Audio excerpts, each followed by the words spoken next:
By the time of this recording, I have not read part 3 of the Ben 10 comic. However, I do own parts 1 and 2, which I highly suggest that you check out since support to this comic book will allow creators to continue it.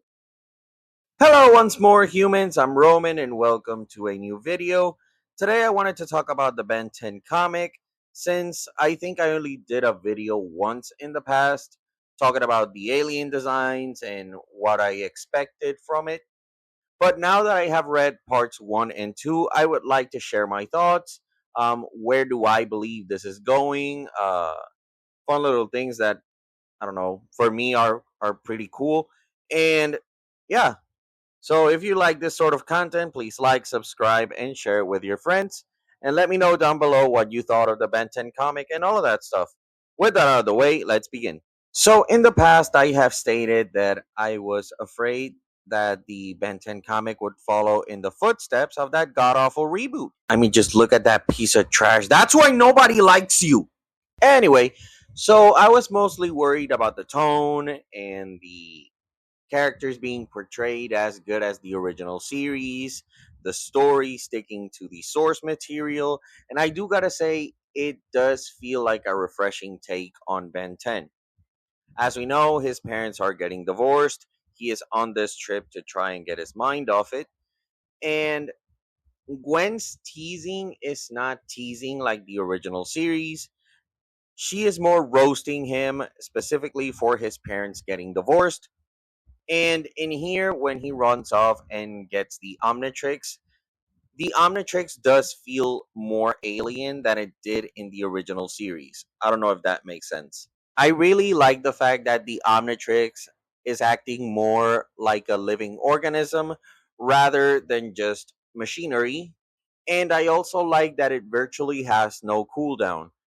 Ben first transforms into Forearms, unlike the original series where he turns into Heat Blast, and then the Omnitrix powers down, and seconds later he transforms into Heat Blast.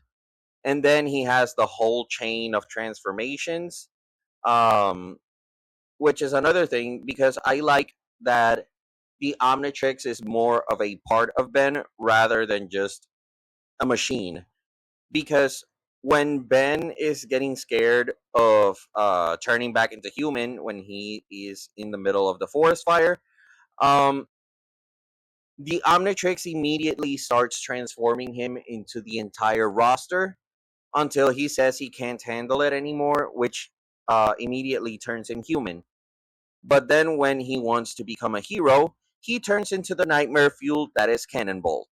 I also like the little inspiration from Dawn to Dawn because in the first issue, Ben is like, "Oh, aliens don't exist," and it does feel like when Okarun is talking with Momo and telling her ghosts are not real, and Momo is like, "Well, aliens are not real," and they kind of just both figure out that both of them are real.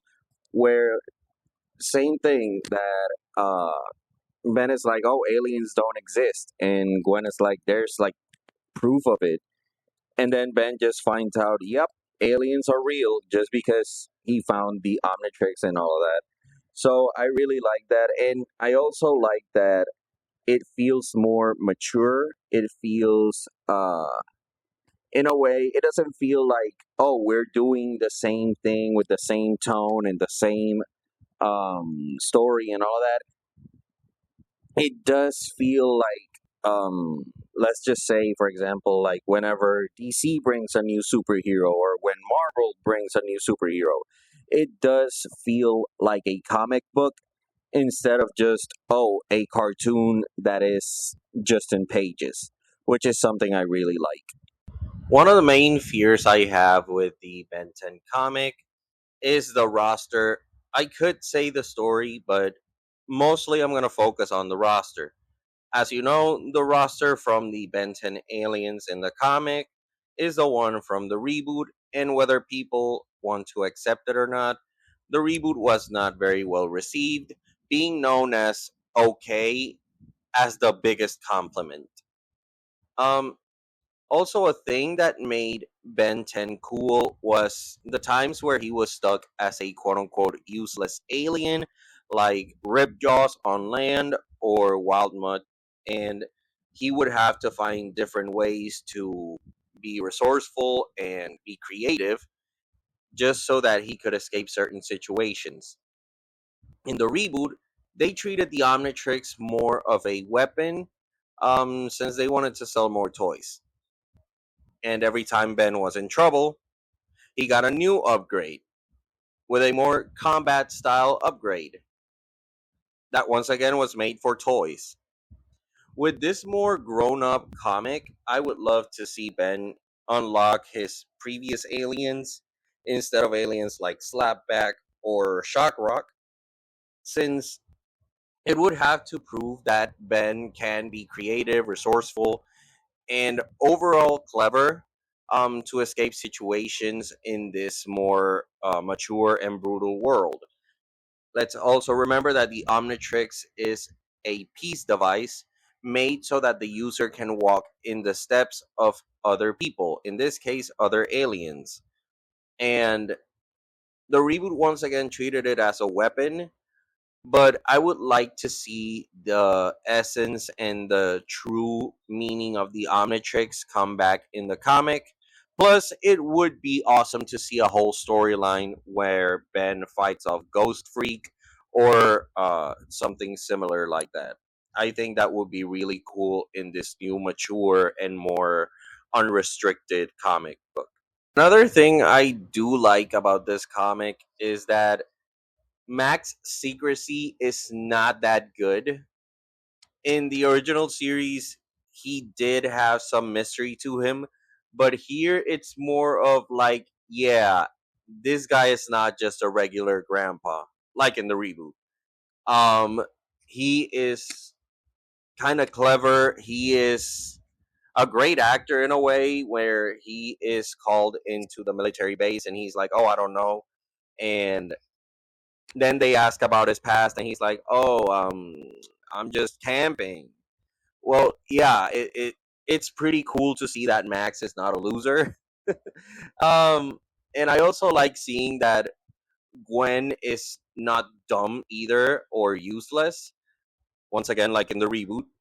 um she is cunning and clever too in a way, and I do like the fact that she believes in aliens, and she starts chasing Cannonbolt with the rust bucket. Like, I thought that was a pretty cool dynamic between cousins. And it's sort of similar to where Gwen was about to put Heat Blast out, and he was like, "Don't think about it, freak." I do think it's a pretty funny and pretty cool dynamic, and having Max be this mysterious uh yet good character in the sense of like, he is gentle and kind, but he hides a past. I do feel like that's the best way to go. And yeah, I do like that they're sort of saying, like, yeah, we took elements from this show that wasn't like very much, but we are steering more to the original, which is something that's really good and something we really needed. Thank you guys so much for watching this video. If you like this sort of content, please like, subscribe, and share it with friends. And let me know down below, what do you think of the comic? Do you like the roster? Do you like the aliens? Do you have a favorite character already? Um, what are your thoughts on the direction they're going? Do you like that it's a more mature comic? Would you prefer it to be more lighthearted? And yeah, as always, please support the channel. Until the next time, bye.